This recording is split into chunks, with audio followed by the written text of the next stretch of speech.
wanted to be invigorated and interesting and interested.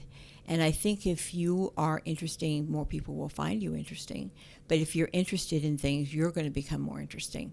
Right? Well, because you may choose things that aren't accepted by the majority or other people. And you're not always going to be liked by everybody. You really, really need to listen to yourself and understand what's important to you. Are you feeling stuck, lost, tired, or uninspired? We've all been there, including myself. I'm Coach Des, mindset motivator and lifestyle entrepreneur. I'm here to tell you that the best, unapologetic, and limitless version of yourself is yet to come. The Born Unbreakable podcast is here to inspire just that. With motivating guests from all different walks of life and around the world, their stories will empower you to unlock abundance and your unbreakable spirit. Do you need accountability?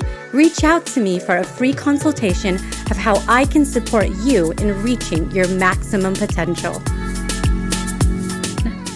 Welcome to the Born Unbreakable podcast. I have had the best time connecting with the guest that I have for you today, and it has made me more excited for her to tell her story. Today, I have Pamela Katz with me, and I was so attracted to her story. So I have to say, first of all, Pamela reached out to me about coming on the show to tell her story, and simultaneously, her wonderful husband also reached out. He learned about me because I attended the Summit of Greatness, which you all have heard me talk about, I know, ad nauseum, probably at this point on my show, because it was such a tremendous experience with Lewis Howes and all the people that attended. And I just thought, how serendipitous is that?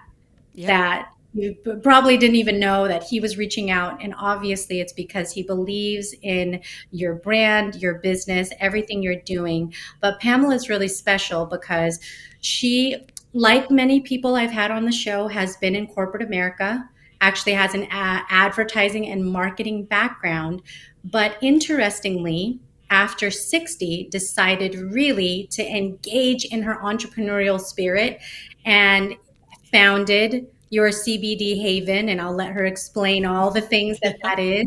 But I love it because we talked about this stigma that is sometimes out there about the appropriate time when you should do things. And I don't think that's just in business, but we have it in everything. You should find a partner, get committed, show everybody that you've gotten into some kind of commitment, start a family, have a certain type of career, become an entrepreneur. I mean, there's all these things that society dictates to us that is a standard or a norm that you're supposed to strive toward. Yep. And I'm a big believer, because my message is to be unapologetically you, that we all are unique individuals, and that it doesn't make one person's timing is not going to match another person's timing. It doesn't even, that philosophy doesn't make any sense. And Pam, I just love it because you can be here to break that down even further. So thank you so much for coming on the show. Well, thank you, Coach Des, for having me on the show again. I really appreciate it. And what you just said about timelines and timing, people who know me would be like, oh my God, Pam, she just said exactly what you've been saying your whole life. I didn't get married till I was 3 months before I was 40. Okay? You're supposed to be married by the time you're 30. You're supposed to do this. You're supposed to, just like what you said, by a certain time. And I totally agree. Your timing is what is the right time for you. And I think a lot of the problems that I see that other people have is that they get very influenced by society. So they do things that are not necessarily what they want, but they know what's expected of them, or, in terms of what society expects. And then they regret it. And whether, there's no such thing as the perfect time for anything except for what's right for you. And I think that that includes, really understanding what's important to you and Right. what you want your life to look like, down the road and today and so forth, and what are those things that are important. And that's not always easy because maybe some things that you want are not necessarily what the norm is or what society expects. And, I think it takes some confidence, or just, an ability to be like, well, all right, who cares? I mean, at the end of the day, I've only got my life to live. That's right. And And the time clock dwindles every day. every day, It's not like every day. any additional time is added. Right, We exactly, exactly. live in reality, and so therefore, every day that goes Mhm. by is another day that you may not be living exactly the life that you Right, want. right, And that's where we have to take control and choose the path that is right for us. And part of this thing that I'm realizing, and I'm writing a book right now, and one oh, of the core premises of it is radical self-awareness.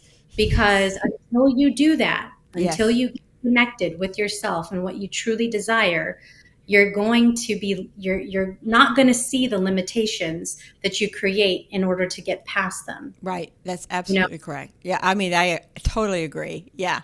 And sometimes I think that there is a reason why, like maybe adolescence, and I'm not going to go into major psychology, but, it's so tough sometimes because it, you're trying to determine who am I, what do I want to stand for, what personality do I want to have, how do I want to come across, and that can be very frightening and depressing.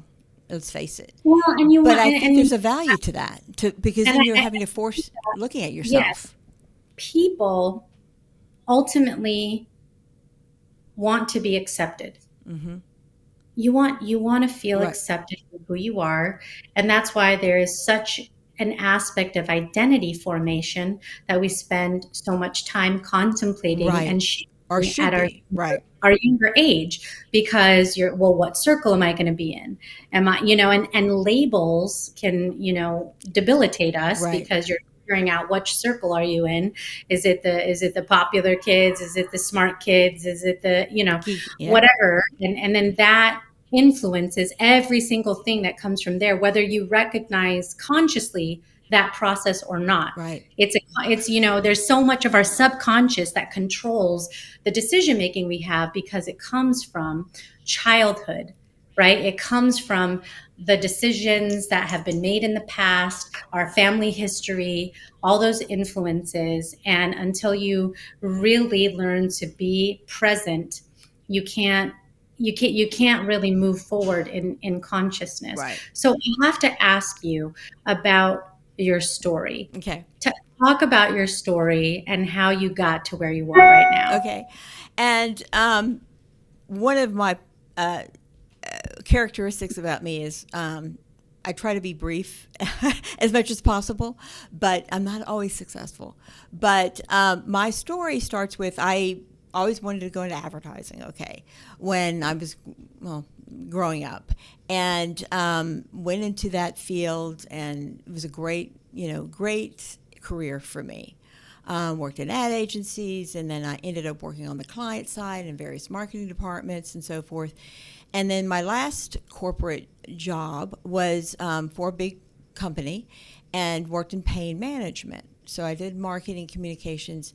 My company is a medical device company, and they developed procedure and equipment and so forth for pain management, for physicians to help manage pain, chronic pain like musculoskeletal pain, osteoarthritis, things like that, back pain, spinal pain. Anyway, and it provided a great relief. Well, part of my job as marketing communications, I did a lot of research on people with chronic pain, and it was such an eye-opener of the amount of people, 100 million Americans suffer from chronic pain, and not just occasional pain, but severe pain to where it's has major psychological impact, major impact on their careers and their families and so forth. So this is a little bit of background. and of my story. And so, I worked in that for 7 or 8 years. So I was very well aware. And then, of course, along came the opioid crisis. Okay. And then there was the stigma of these people on opioids. It's like, wait a minute, these are ordinary citizens, ordinary people like you and me, who have pain, and they're physicians. A lot of pain patients that you don't show the pain. So a lot of doctors, not all, of course, would tell people, you just have to live with it, or then they would prescribe, or they would refer them to another doctor, and they would prescribe opioids, and then they'd become addicted because opioids were never created for chronic long-term pain. They were created for post-surgical pain, but not long-term pain. But then people would get addicted, and of course, we all know what's been going on with that. So that's that's part of that background. Very tragic. But about 3 years ago, in April 2019, I was running on a treadmill, and I fell off, and I sprained my ankle, and it ballooned up within about 5 minutes. Well, I've had that same issue with that same ankle twice before, and I thought, oh man, I have to have the walking boot. I'm going to be putting that walking boot for 12 to 14 weeks, which happened. And then my husband, my thoughtful husband, had been looking at CBD just as an investment. The 2018 Farm Bill had just passed. So he had gone to a trade show here in Atlanta just to learn about it, not to start our own business or anything like that, but just to learn, is there something he can learn about to invest. He didn't want to be a farmer or anything like that. But he came home with a sample, a cream sample, a pain cream. And I knew nothing about CBD, nothing. I thought, oh yeah, sure. He's like, well, why don't you put it on your ankle and see what happens? So I did. And long story short, I was back on the treadmill running in 2 weeks. And which was incredible because, again, I'd had that same issue with that ankle, and it took me 12 to 14 weeks to even get healed, much less running back on a treadmill. And I was like, wow, okay, well, maybe there's something to this. At the same time, my company was bought and sold twice in 4 years. So you can imagine the cultural changes, different boss. My department went from 20 people to 3 people. A lot of stress and anxiety. And I'm a high energy person to begin with. But I heard, CBD could help with that. So I started taking it for stress, and it made a major difference, not in making me foggy, but it helped me in the reactions to the triggers. So then I wanted to learn about it. So then I went to a couple of trade shows about CBD because I wanted to know, how does this work for stress and for pain? And so then when I learned about it and learned the science of it, because I'm a skeptic at heart. And so the more I learned about it, the more I learned the science behind it and how it worked with our bodies, and the more it made sense to me, and I heard other stories. And when I say I heard other stories, it was from physicians who put their careers and their professional careers on the line, because back in 2018, 2019, it wasn't popular for a doctor to support CBD or cannabis. And so I remember walking on a trade show floor because I would go to all the educational sessions. I was like, holy, people need to know about this, because if it significantly reduces pain, which it did with me and with other people, and also help with stress and anxiety, people need to know about this. I'm thinking about the opioid crisis, right?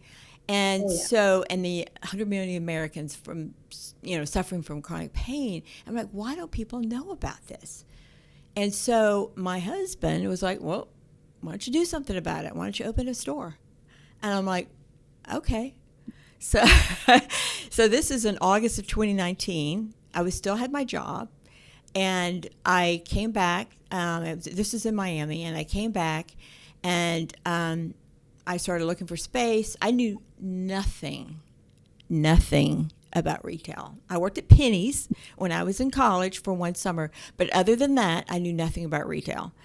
And but I started looking for space, and it's very different than looking for a house. But anyway, started doing everything. I didn't even know where to start. Like, what's the first thing? Oh, business license. What's a business license? You know, all How do you these. get? How do you Yeah. get? You know, what's the first thing? And then much less finding space. And then how do I find product?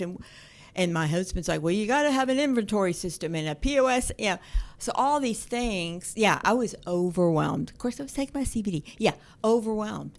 But but my goal was to open it up within January. And I was still working. But I started to work. I couldn't tell anybody.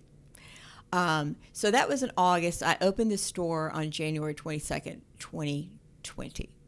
So that. Are you kidding? No. You were committed because you were like, Oh, yeah. it's January, that's what I'm going to do. I don't actually know what I'm doing. Yeah, I have no. Okay. But I do know when I want it to happen. Earth to Coach Des. I still don't know what I'm doing half the time. That's awesome. 2 days after my birthday, by the way, so that's probably why I was a lucky Oh, guy. well, actually, the funny thing is, it was my wedding anniversary, which I didn't even think of until 2 days before. I was like, oh, I got to get ready for opening the store. And I'm like, wait a minute, that's also my wedding anniversary. So, which is telling, but anyway, so we opened on January 22nd. I opened on 22nd, and I actually was getting the store ready the night before, and a customer came in, and he was like, "Yeah, I'm looking for something." I was like, and the inside, I'm like, "Hold on, do I even You're know? like, Do I even know how to use a cash register?" What? Hold on. Yeah. Hold on. Can you wait? Yeah. I mean, because I had to hire people. And anyway, so, but I have to say, as stressful as it was, I was having a ball. Because it was fun. Because I was like, oh my God, I'm starting a business. And what I didn't realize is that I loved meeting other people, because I was meeting other people. I was meeting contractors and all kinds of people that even just the city of Roswell, because my store is in Roswell, Georgia, and city of Roswell. So I was meeting all these people that I would have never met in my previous life, other entrepreneurs. I met some people that helped build out my store. Okay, I met somebody who built my cash station, the whole, where you check out. And I also found all my furniture on Nextdoor and secondhand, and so figuring it out and all that sort of thing. As stressful as it was still incredibly invigorating, because I was doing something new, and I've never been afraid of being outside of my comfort zone. One thing I've learned my whole life, I've moved 3 times in my life, and every single time I've moved, I didn't have a job. I didn't know one person in the city that I moved to, and I didn't even have a place to live. But one thing I've learned is that if you don't enjoy the process, then it's why you're doing it. So at the same time, I was tearing my hair out, but I love that. I learned that about myself in high school, actually, that I love running around and being kind of crazy and figuring stuff out. Yeah. You love that pressure of the problem. I love that. I love the running around and like, and so it's just very invigorating. So anyway, so during that time, I opened up, and it was so exciting, and I felt so good. Nobody can give you that feeling of accomplishment. Nobody can. You have to do it. And then I think it's how you look at it. Like, yeah, there's going to be problems, and yeah, there's going to be issues, but I'm doing it anyway. And so, I documented that the whole time. I documented everything. I documented looking for space. I documented, going to get my business license at the city of Roswell, and I did videos on everything and pictures, because I knew my journey. I called it my second act. I still call it that. I knew it would be important one day for other women. 29% of the population are baby boomers. I'm a baby boomer. And then 29%. And so there's still a lot of us out there. So I knew that it would be maybe inspirational, or maybe I could meet other women who are doing the same thing, which, by the way, I have. I've met a lot of other women who are doing the same thing, starting their own thing. And we're all in the same, like, boat, calm on the outside and freaking out on the inside. It's fantastic. And so opened up in January, and nothing happened 2 months later, like COVID. But people would be like, "Oh, you poor thing, you got COVID right after you opened your store." And I'm like, "Hey, it's part of my story." And here I am 2.5 years later. It's part of my story. So, COVID happened, and after a month, 2 months after I opened, so I closed for a month, but I was still here. By then, I had some customers, and I told them, "I'm still here if you need me," which they did. Some people were like, "If I don't get out of my house, I'm going to kill my husband and kids." So, but it was amazing. So I looked at it as an opportunity that even though I just opened my business and started my business, here was a time, the whole world, we're always saying, "Oh, wish the world would stop so I could get off for a little while." That was that time that we were able to get off for a little while. So I looked at it as like, okay, here I am. Things have been crazy the past 8-9 months. So here I am. I'm just going to be able to use this opportunity to create marketing plans. And even though they'll be different than what I originally planned, I use that opportunity to really get to know my business and really get to make plans instead of just feeling crazed like I had been the past 8 months. There's, I'm listening to you talk, and I am beyond blown away, because two things that come to my mind. One is your attitude, and two is your curiosity. Because when you have that, you're not so much focused on what you don't know. You're focused on how to find out. Yeah, how to find out the next thing. Yeah. And I think if we all channeled that energy, it could produce so much more than we anticipate. Because, 5 months between August and January to go into something you had no clue how to do. It's retail, like you've just mentioned. You were in a completely different business. You had to learn the business. You had to find the space. You had to find the contractors. And then on top of that, you're in a pandemic. And most people would go, "You know what? Can't have a brick and mortar, too difficult. I need humans to come and buy things." But you didn't do that. You used it as a time to go, "Let me figure out more strategy, figure out more marketing," which that actually helped. That was an advantage because you had, but you didn't let it stop you. You marinated in it so that you could persevere into the next chapter. Well, I think when you start a business, I can't talk for everybody, but at least for me, I think you have to set proper expectations. I didn't know what my first year would be about, so at all. And so I wasn't freaking out because I wasn't working with rent money, if that makes any sense. I was, even though I kind of decided on the spur of the moment, literally, to open my own store, things have been, planned for years. I mean, I never planned that I'd start my own business. But frankly, I've, financially been, responsible and so forth. So I didn't panic. And so that is one advantage I had or did or created for myself.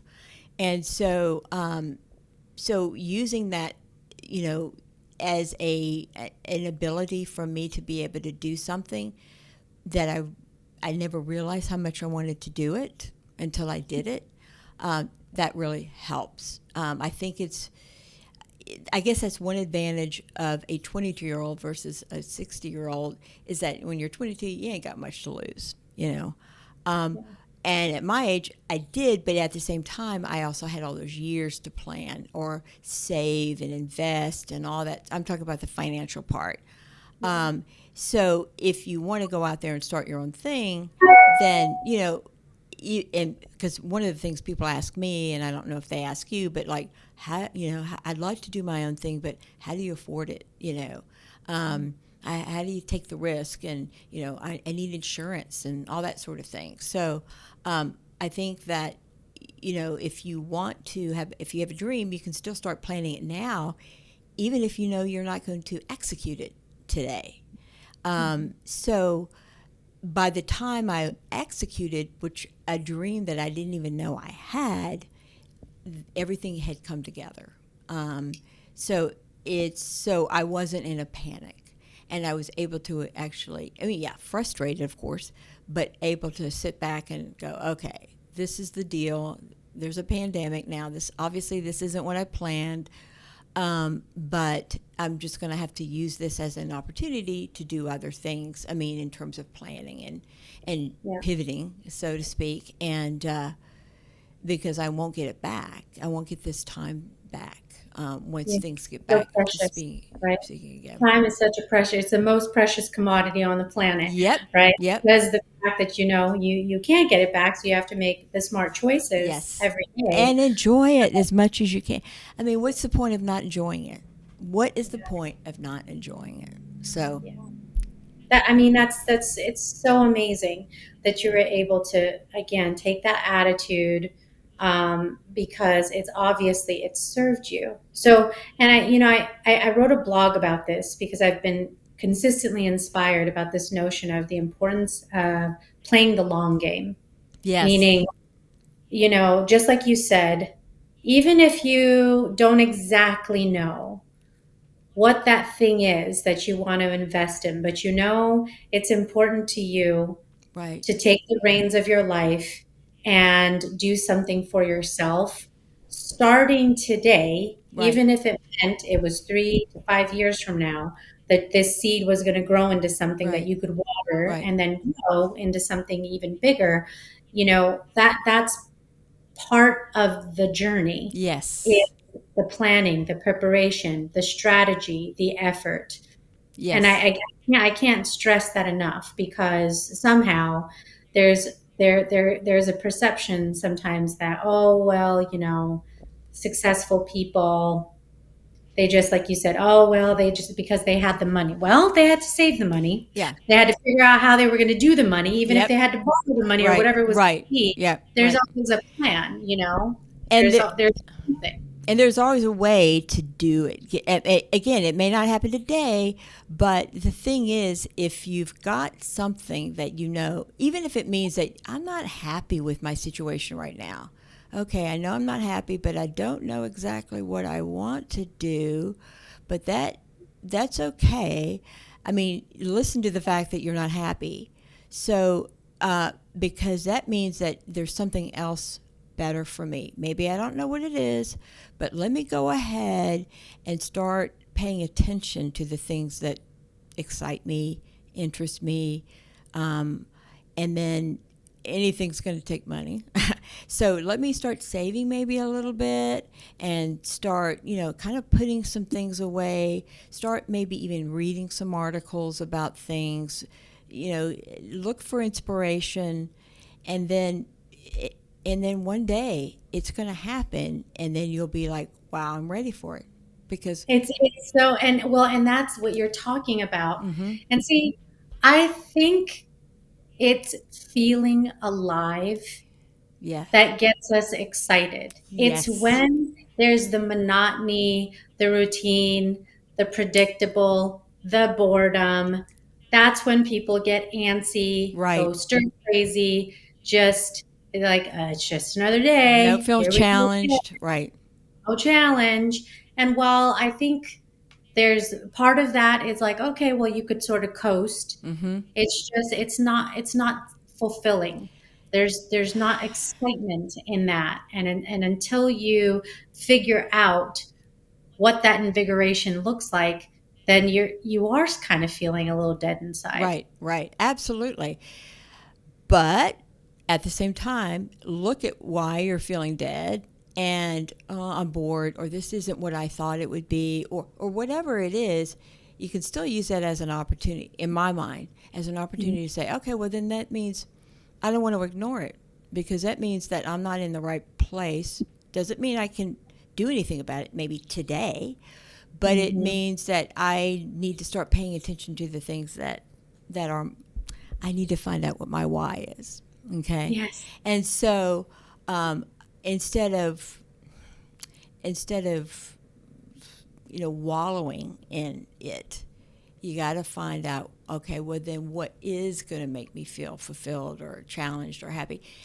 And there's a lot of things that people can do to find out what are the kinds of things. It doesn't even necessarily mean a huge thing, but what are the kind of things, like I said earlier, when I was in high school, this is a major, I had two milestones, two keystone moments in my teenage years when I realized some things, which I feel very lucky that I paid attention to those.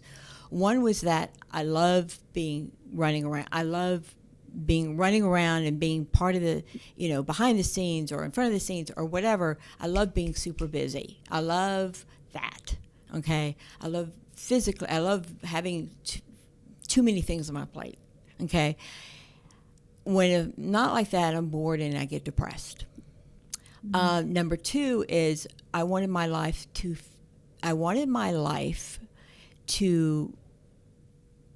be a life that was interesting.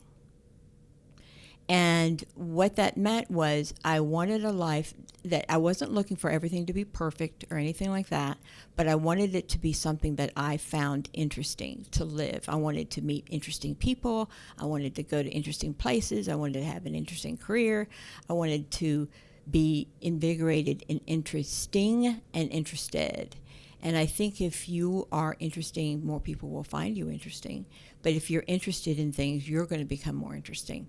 So those were two big things. So those things that I learned at 17 and 16 have guided me along the way. So, and helped me get over obstacles of like, well, I'm supposed to be married by here, or I'm supposed to have this or that. It's like, wait a minute, time out. Do I find my life interesting? Is that my career interesting? Yes. Okay, well, that's more important than what society tells me I'm supposed to do. I never had children. I didn't want them. Okay, so me too. And people, society I think expects you to want that. And I have to say, and I'm happy. You're bringing up these things that are breaking these stigmas or norms, whatever you want to call them, because I have often felt personally, and I feel like that is why there is such a connectivity to you, is like I've always felt like the different one, if that makes sense. Yeah, it totally makes sense. Me. I was like coloring outside the lines.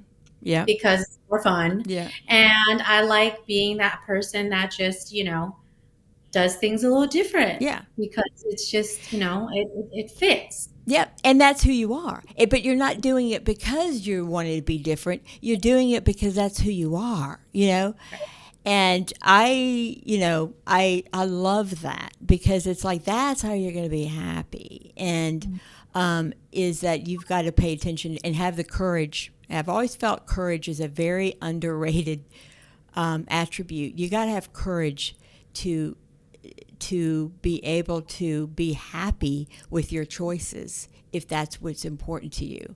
Because that may sound like, why would it take courage? Well, because you may choose things that aren't accepted by the majority or other people. And you're not always going to be liked by everybody. I was fortunate. I was never raised to, I was raised to be independent and to find be yourself and pursue the things and be the things that are important to me as an individual. So I never felt pressure to be popular or anything like that by my parents. Of course, I did by my peers, but I feel very fortunate in that. And so I feel that, you know, if you pursue what you love and that's important to you, your lifestyle, everything, then it's going to be okay. And I thank God we didn't have social media when I was a teenager.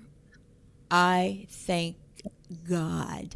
Gosh, it is so, I don't know. I, Today is I, so much Yeah, different. yeah, yeah. So, but I feel like even though I feel like I'd love to mentor teen girls, because there's just so many things I want to tell them, but I don't think they're being told.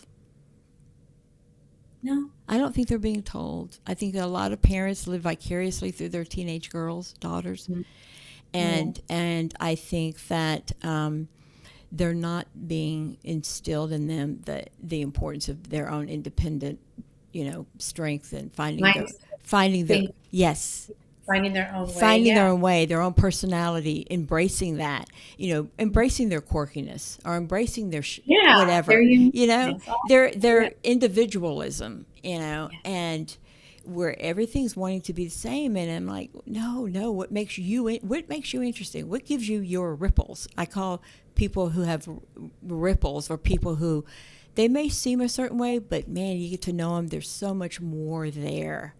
I love people with ripples. So do I. And that's why they say, don't judge a book by its cover, because there's so many assumptions I think people make about a person based on what they see, and they haven't taken the time to understand what's on the inside, which is the most important part of who a person is. Right.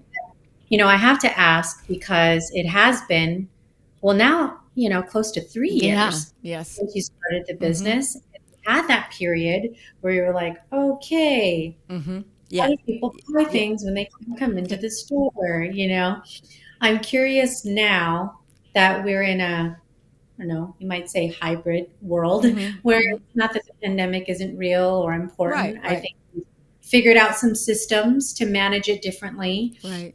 Where are you today with your business? Well, the good thing is the business has been more than I ever dreamed. Okay. Not even just from a business standpoint, but for me personally. I never realized, and people will think this is corny, and I never realized how much I love helping people. And my thing when I open the stores, I need to educate people on this. There's so much of a stigma attached to CBD, especially with people, frankly, my age, my generation. And so, and even young people, and so my mission was to educate people, because it really, really, really helps people. And so the fact that I've been able to help people, I never want people to be intimidated when they come in my store. No, people walk in my store, I salute them, because the 99% of them have no idea what CBD is, but they're in pain. Every single person that comes in my store is in pain, whether it's emotional pain or physical pain, insomnia, they have cancer, or they're going through some sort of treatment. I have recovering addicts. I have got the range of people. Marketing 101 is you're supposed to segment your target audience. Not everybody can be your audience. Well, it's a little different. It's different. I mean, everybody. I mean, so I can't even pinpoint my demographics of my target audiences, because I've got older people, younger people. But again, everybody comes in, they have some sort of emotional pain. The biggest compliment I get is that when people walk in, they feel comfortable. I'm not like a smoke shop or a vape shop or anything like that. And people feel very comfortable, which is my goal. I want them to feel comfortable so I can talk to them and ask them questions, because I don't sell product. In fact, I don't even push product until we talk. I ask them a lot of questions about their issues, and they open up. And so we get on a program, and it's not a one-stop, solution. It's not a magic pill or anything like that, but CBD. And I talk about the science. If they want to know the science, I became a certified CBD consultant, because I wanted to learn as much as I could to help people. So through the past 3 years, I've helped, over 2,500 people, and people who have come in and said that we've changed their lives, in terms of especially like, recovering addicts and so forth, where they need something to help them manage the things that trigger them to reach for alcohol or drugs. And so we've been able to sit down with them and put them on a protocol and a program to where they've gotten their lives back. I cannot tell you how many times I'm in tears more than my customers are in tears. So when you ask about how my business is, financially, we're doing fine, we're doing great, but more important to me is the help that we've been able to give people, and how much, this is cliche, but I feel more selfish because I get more out of it than even I think they do. Because they come in, they're like, oh my God, you have no idea. I haven't been able to sleep, or I haven't, I've been on Zoloft and now I'm not on it anymore. Not that I would ever recommend that, but this is, what you're doing is life changing. It's been life changing, right? It's when you think about pain, and this is why it's so ubiquitous, is because even if you are, let's say, a young, healthy person, if you have an injury, that's not something you anticipate or expect. Then, all of a sudden, here we go. You're on this roller coaster ride with pain. And the thing about it, and I could probably talk about this for way longer than we should today, but everything that you described with this opioid crisis, and we've seen it just be the demise of so many people out there in the world. There's all these products, and it gets reinvented and concocted into another thing, whether you go from, oxy to morphine to fentanyl, and it's, potency and kills people and all this stuff. Is it, like you said, it's this addiction. When you can take somebody's situation and help them to not be addicted to something that could kill them, and there's evidence and statistics and data for years that we've seen that show this is hard proof that this type of thing kills, and then you offer a solution that gives people back mental clarity and mobility, better range of motion, or whatever it is that muscle recovery, but all of the things, and less pain. And even bigger than that is I would say 80% of the people that come in my store are suffering from stress and anxiety, depression, PTSD. And it's made such a difference in their lives, and it makes mine too. I mean, I take CBD for stress, and it's the difference it's made in people but it's frustrating because at the same time, because there's a lot of shysters out there. So, and so it takes a lot of education, and it takes a commitment on the customer's part, because it's not something you start taking once and everything's is gone. Right. It takes a little bit of a while. There's a little bit of a coaching, and it's really more of a consultative. It's definitely more of a consultative sale than a transactional sale. I have a website and I sell products online, but I very seldom sell much, because it really takes somebody to sit down and talk to them about a lot of their issues to really be able to help them. And that's where I get frustrated, because this industry, the cannabis industry, we're shooting ourselves in the foot in a lot of ways, because a lot of people get into the business to make a quick buck, and they're not helping people. And so then people will come in my store and go, yeah, I tried it before, but it didn't work. I'm like, well, what brand did you use? Where'd you get it? Oh, got it at a gas station, or got it at a grocery store, or I tried it once, or got it on Amazon. That is one thing I wonder about the cannabis industry, because it is a thing. Mm-hmm. It is everywhere in all the places. Yeah. I live in Las Vegas, Nevada, and I can't even tell you. It is like the events that they have for everything related to cannabis is just big and large and in charge. Right.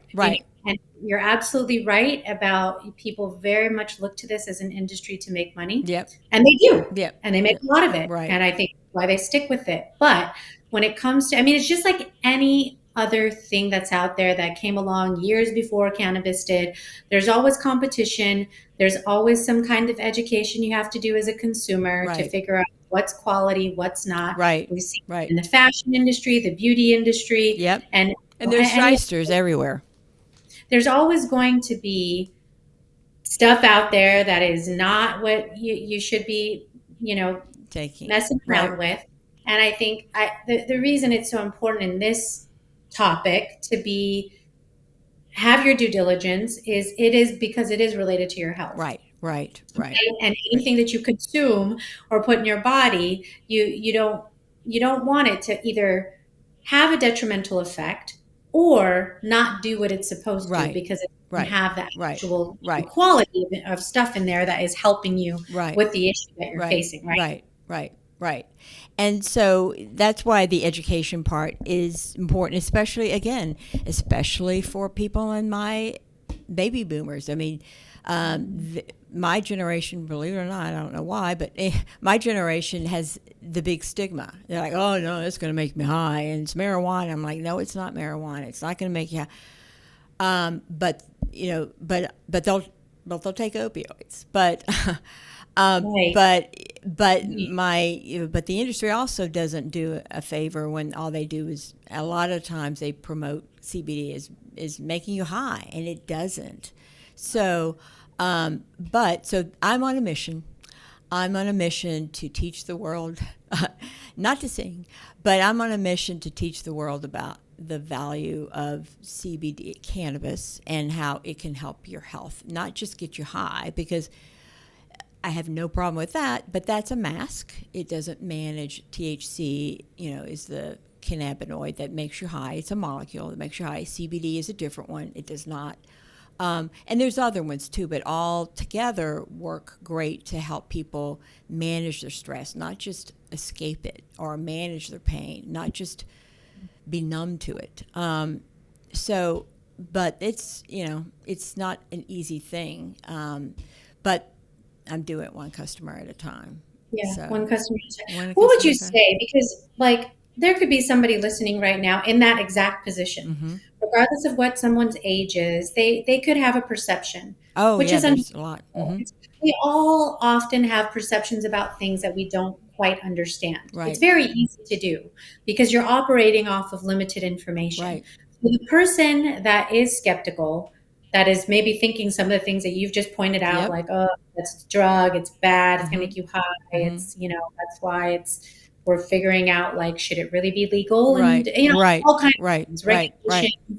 It's a very complicated thing sometimes when there's, something is legal in some places, illegal in other places. I mean, you see on the news when someone gets caught traveling with something and then all of a sudden they, can't get to the next place Right. because it was illegal from Right. this place to Right. that place. Right. So what would you say is a first step in education that would at least begin to provide people with insights that can inform the decisions that they would make next? Right.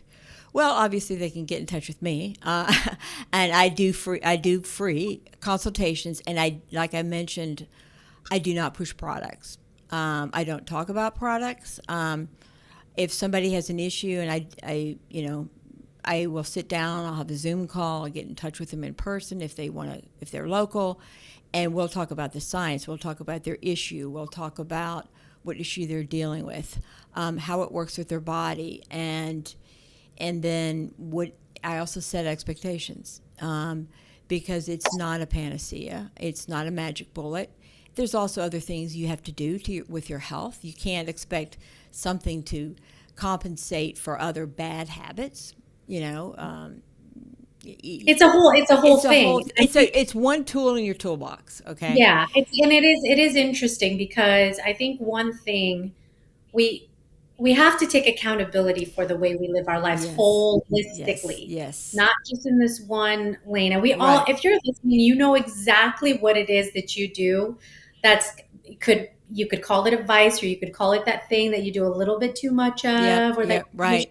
Right. whether it's sweet tooth or it's alcohol or it's sleep deprivation or it's Right. just some, Right. and I know those things for me. Like for me, it's sleep. I don't do as much of it as I should. I know it. I try to manage it, but our issues tend to be our issues for a Yep. little while Yep. You until probably we have figure FOMO. Yeah. out, yeah, it's like all this stuff because as an entrepreneur and Yeah. just a person that, I do kind of like you like to play in different sandboxes, Mm-hmm. and then I find myself having to create boundaries and do all this other stuff. Right. But my Right. point is that we all have things that we're working on, and there never is any silver bullet to whether somebody no matter what it is. If you think it's just therapy is going to solve all Right. problems, or medicine is going to solve all problems, or there's not a thing that solves all Right. problems. Right. It all comes back to you and how you see yourself and the things that you're doing to work on your whole self. And that's why there is mind, there is body, there is spirit, Right. Right. all take Absolutely. a multitude of things to enhance and propel into the next best version of what you can be Right. as you work on these different dimensions Right. of your Right. life. But it's not a one deal thing. Absolutely. And I tell people that. I tell people, okay, once you start taking it, it's not like the world's going to be. Setting expectations is so important. I'm like, it's not like the world's going to become lollipops and rainbows. Okay. But what it does is it helps you manage your reaction to the stressors in life. And so your reaction is what makes you stressed out. It's not all those other things because those things ain't going to change. Yeah. And so, but Still problems when you right, wake up right, tomorrow. exactly. And sometimes we create our own, but regardless, it's helping you manage your reaction. So if you ever think of people, and I've had role models in my life that, people are like cool under pressure. They don't freak out. I mean, they still may feel the pressure, but they don't freak out. That's a role model to me. Somebody who handles things and Yeah. manages and doesn't panic and doesn't. And so, and I'll ask somebody, do you know somebody who, and these are people that are coming in because they have major anxiety, ADHD and all that. And I'll tell them, okay, it's not going to make the world, again, lollipops and rainbows.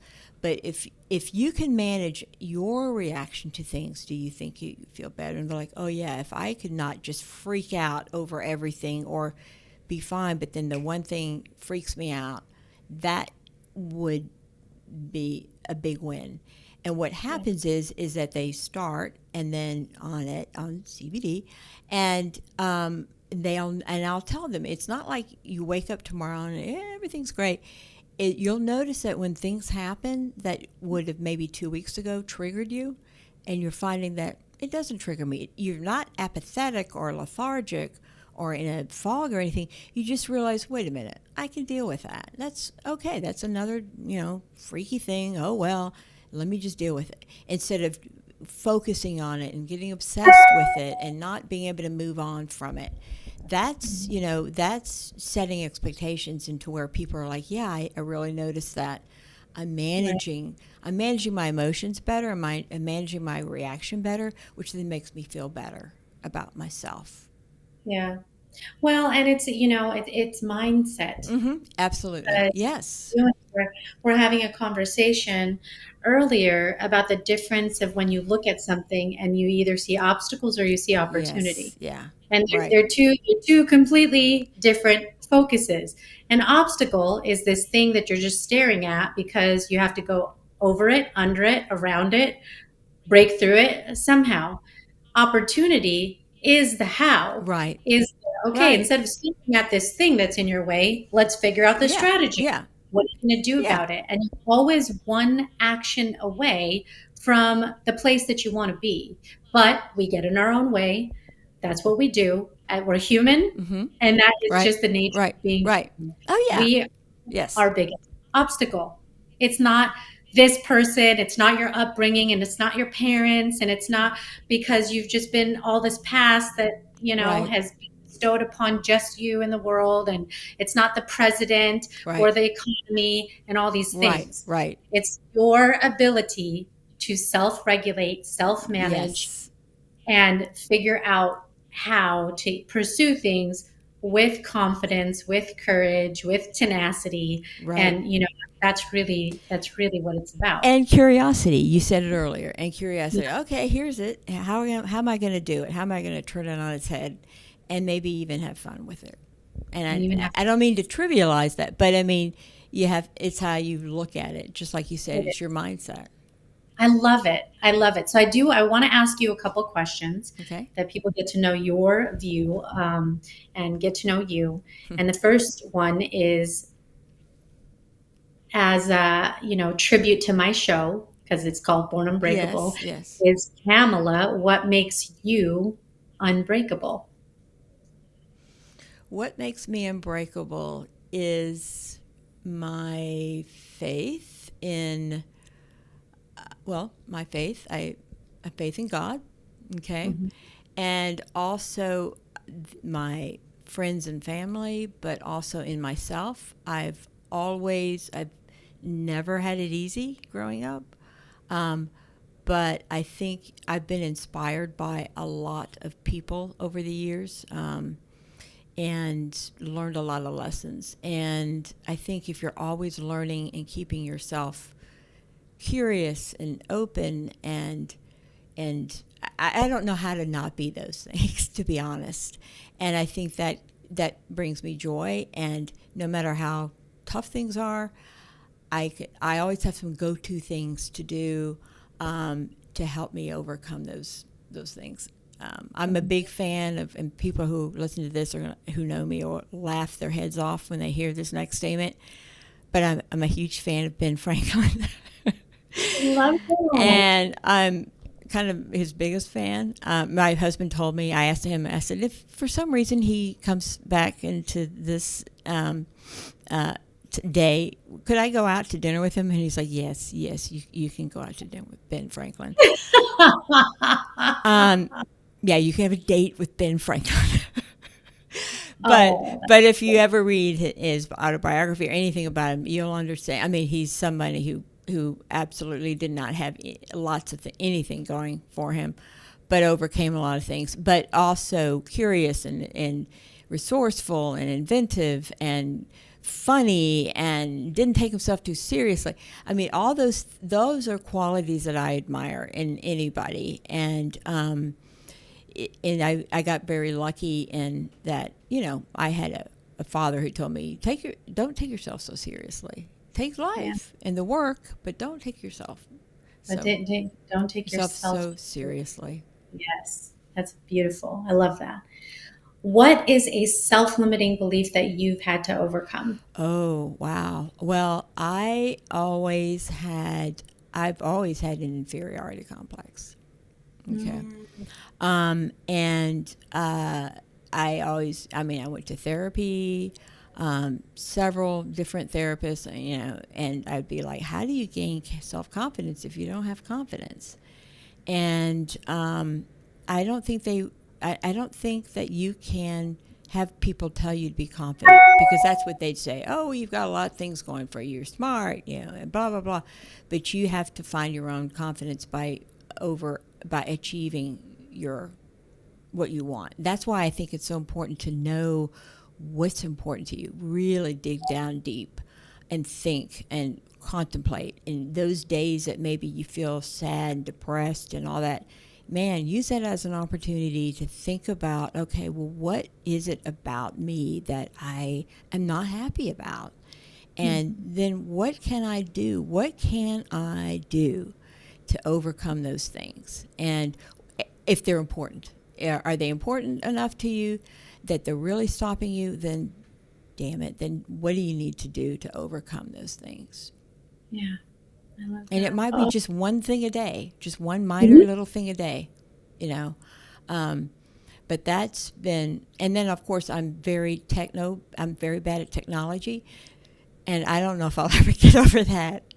But yeah, everybody has Resourcefulness insecurities. helps with that. Pardon me? People around you that are good with things that you're not that good at, Yeah. and you'll be fine. Yes. Yeah. One thing again about being an entrepreneur, I'm sure you know this too. You got to figure out everything. You can't, you got to figure it out. Oh, I'm a big fan of always doing everything yourself Yes. first to understand. I mean, yes, eventually you're going to have a team and Delegate. grow Yep. beyond because you have to Right. have leverage and all of that. But I am a big fan Right. of doing things to know Yourself. yourself Yeah. and figure out what you're good at, what you're not good at, and figure out what supplements you need to make it all work. Right. But Right. yeah, Right. there's no way around it. You do have to put in the hard work. Yeah. There's Doesn't no matter way. what Oh yeah. kind of you are. Oh yeah. You've got Oh yeah. People are like, oh, but you're in control of your own hours. I'm like, yeah, I only work 90 hours a week. But exactly yeah. in the morning when I'm doing, Yeah. thing because I didn't get to it at a normal hour, Right. then whatever, Right. whatever. Yeah. Oh yeah. Oh yeah. So, Right. but Okay. What about a superpower? What is something that you're really mm, good at that you're proud of?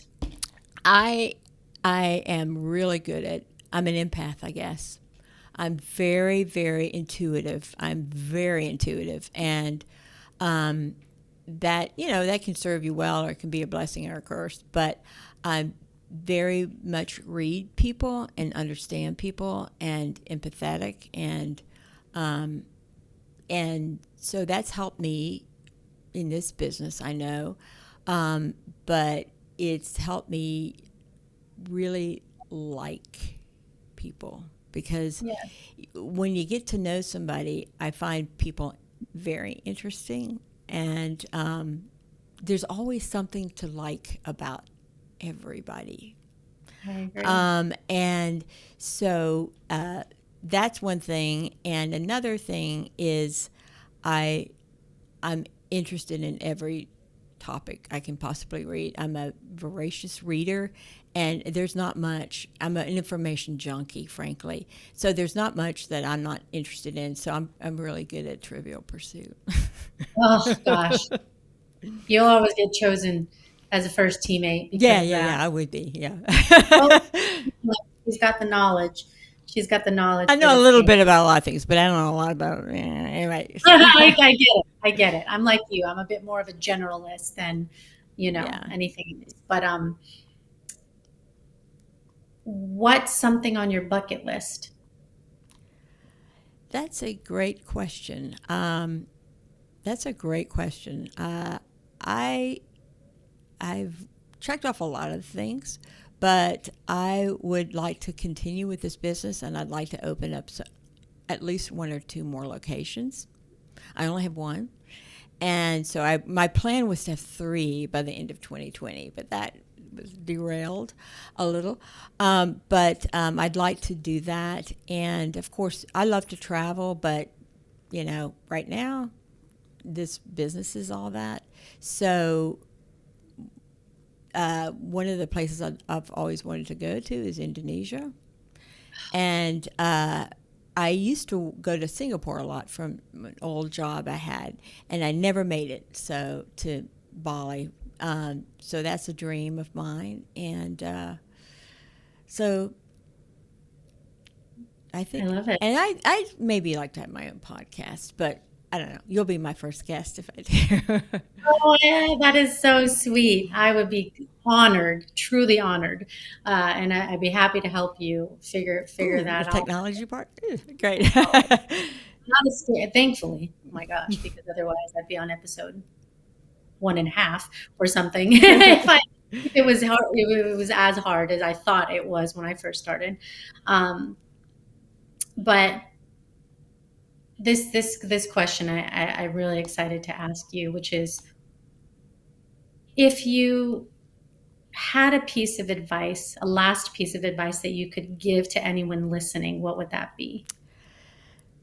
A piece of advice that I would love to give to everyone is you really, really need to listen to yourself and understand what's important to you, and identify any time that it's not things aren't working out for you. Understand why and what what's important to you. Because again, like I said earlier, I feel like there's so many people on a track that's not really what they want, but it's an expectation. So it's so important to be your individual self and value that and make the best of what you are, and pursue your passions and pursue your passions and pursue your passions. But you've got to know what those are first and not what somebody else's is. That is. I mean, can you imagine, for anyone listening, if you actually took the time to write down what you're passionate about? Have you ever done that? Have you Okay, ever? so what again, another good thing about being my age is that when I was in my 20s or whatever back then, we didn't have the internet, of course, to think about what you want to do for your career. We had this crazy book, you may have heard of it, called What Color is Your Parachute? That was really the only career helping book for people to figure out what they wanted to do. And it was a big, thick book, and it came with a big workbook. But man, I would actually give that book to every young person I know, because it forced you to write down everything, to really think about the things that interested you, not in a macro level, not just in a macro level, but to the point of, what are the subjects that you like and why do you like them? Why do you like English, or why do you like history, or why do you like science? I mean, those to a micro level, to where and this is where I kind of determined, wow, I really like to be very active. I was editor of my yearbook, and I remember running around, because I went to every event and photograph. Anyway, I loved that. And when I was also doing that What Color is Your Parachute book, that's when it was like connecting that this is the kind of stuff I like. This is what I want for my future. And so I think when it broke it down into very, very minute things to think about, it was hard work. But I think that was one of the most valuable things that it's ever done for me. Because you really force you to think about what are those things that really excite you. And like I said, it might be something as small as, do you like to get up in front of people and talk to them? Do you like to work with big groups or small groups? Do you like, you know what I mean? So it was very analytical. And then I think it really helps people think about the things that really they find make their heart beat faster. And Yes. And I do think that there's something special about that true intention of spending time to get to know you, yes. and within the absence of the technology and all the things where now everybody goes, and we're also guilty of it, even though we didn't have this growing up, is Google, right? Like, where Yes. you could find the answers to all things on Mm-hmm. the internet, Mm-hmm. is actually taking the time to find the answers within. Within yourself, and not Yeah. and not and not asking other people for their advice, Yeah. because you ask people, what should I be, this And what do people normally do? They tell you what worked for them. right, or what they think that you want to hear. Yes, what you want to hear, or what they think about you, Right. Right. which could be limited, because there's could be all kinds of parts of you that they're unaware of. And so that is the danger of relying solely, not Right. saying it's not Right. good, Right. asking you Right. for your homework to Right. maybe ask a few Right. questions to Right. people, Right. but it's that dependency on someone else's opinion that then drives your behavior, Right, right? right. So I would I mean, if I that piece of advice, I would have people, really understand yourself. And I think, frankly, that example of that book I just said may not be a bad a tool to give to someone, because it's not just a very general, well, I like to hang out with my friends, or I like to shop. It's much more micro than that, and painful, because you really.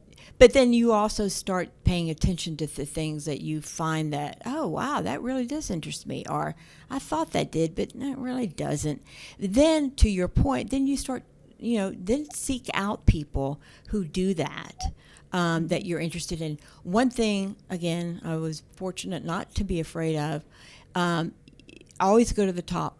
If you're looking for a job or thinking about a career or thinking about what you want your life to be like, don't go to the top of go to the president of the company that you're wanting to work at. Reach out to them. Reach out to the top people.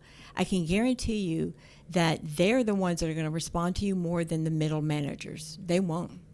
I've had a lot of success with my career because I would just, reach out to the president of an ad agency. Straight to the source. I went to, you would be blown away by some of the people I met because nobody does that. And so they're position it as to, hey, I'd really like to work at, Coca-Cola, Mr. President of Coca-Cola. So could I, I'm young and I really would like to work there one day. I know you don't have any jobs right now, but can I, pick your brain for 10 or 15 minutes one day just to find out what can I do? What skills should I have? What should I do? Every single time they'll be like, holy moly, nobody ever does this. And people talking about the things. Yeah, and they met with me for breakfast and all this sort of thing. Big wigs that, people are like, how'd you meet this guy? Well, I reached out to him. And this is the days before texting and email. I mean, I had to actually talk to the person on the phone. You had to send a mail letter. Yeah. Oh, yeah. I said, yeah. So, because the thing is, at the end of the day, what are you going to lose? What do you have to lose by reaching out to people? And they'll do it because they like people to find, Well, and what's the worst thing that can happen? What's the worst thing that can happen? Yell at me? Yeah. So, and then you have that neat experience of meeting that person, and then there's connections and, and then courage becomes a habit. It becomes a habit, and then you get a challenge of, let me see if I can get in touch with, Bill Gates. I mean, not, but you know what I mean. It's so, and then okay, maybe not, but maybe you'll get in touch with, his, VP or whatever, somebody, or maybe X. You never know. But you never know. You never know. You never know, and then you have funny stories to tell people. Yeah, there was this one time when I tried to reach Bill Gates, and this is what happened. Yeah, exactly. And then you met somebody else who, well, I have a job here for you. So kinds of things. It's just, I should write a book on how to find a job because, anyway. Well, a lot of people will probably read it because, Yeah. So, but. Well, my last question for you, Pamela, is how people can reach out to you. Where do they find you? Okay. So I have an email address, of course, Pamela at yourcbdhaven.com. And then, of course, we're all over Instagram and Facebook. Your CBD Haven is our handle. And then they can reach out to me, and then, of course, our website is yourcbdhaven.com. And then on the website, there's a way to reach out to me, of course. And if you want to have a free consultation with any issues, like I said, stress, I have customers who have fibromyalgia, Parkinson's, so I can sit and talk to them. And then if they want me to give them a recommendation of a product or what have you, then I will be happy to do that. And I have a protocol and all that good stuff. So, or if they just want to know about CBD, like to your earlier question, where can I go? That's a resource, because I have a ton of resources. I mean, if you Google it, there's a million things that come up. But you have to, I have a lot of great resources to give people, articles, clinical studies, things like that. Yeah, so some good. I'll be happy to share. Sound resources that'll get you started in the right direction. Yes. You're really serious about exploring CBD and how it could work for you, and what you might value from it, which is actually quite a variety of things. But this has been amazing. Oh, thank you so much for the opportunity to connect with you, get to know you, and for sharing your story. Oh, well, thank you so much for having me on. I really appreciate it. I've really enjoyed it. The only regret I have is that you live in Vegas and so far away. So, I know. But because I do travel Oh, for all kinds of different reasons if I find my way in your Atlanta area. absolutely. I'll We let you know. definitely have to connect. Well, thank you so much. I really appreciate it and enjoyed every minute of it. And I love Thank your you, show. Pamela. You're awesome. Thank you. You too. See ya. Bye bye.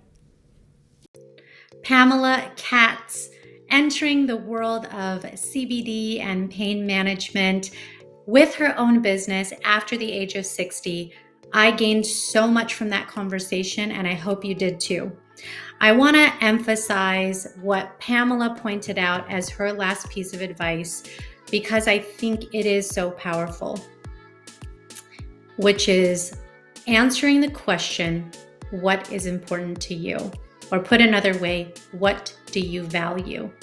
If there's anything that you take away from this episode, I ask you to reflect on that. And if it means writing it down, whether it's in your technology or on actual paper, I encourage you to do that. It's always a good gut check. What's important to you? Is what you're doing in life aligning with what's important to you? We have such limited time. Let's not waste it. Let us pursue the things that we enjoy, we love, and I just absolutely love that she talked about having fun. Whatever it is that you're doing, that you're getting aligned with, enjoying it is a big part of that. Who wants to spend their life working and not enjoying what it is that they're doing every day? So have fun with it. Have fun with it. And hey, if you are questioning how CBD can help you, you can reach out to Pamela. She is a certified expert in that topic. I do think there's a lot of misconceptions that need to be broken down. I think she was able to highlight a little bit of that in the episode today. And so hopefully you learned a little bit about that too. I too was a skeptic about that, and I have tried some different things and definitely see the value because of what I learned. And I've had, previous guests, Christina Shea has her own company and she's an expert, and I've had her on the show. And there's such information that is valuable if you find the right people. Remember that you are your only limit, so take action today. Thanks for tuning in. Make sure to hit the subscribe or follow button if you haven't already, and share this episode with someone who needs to hear it. If you haven't, also leave a rate and review. It would mean so much to me. See you next time.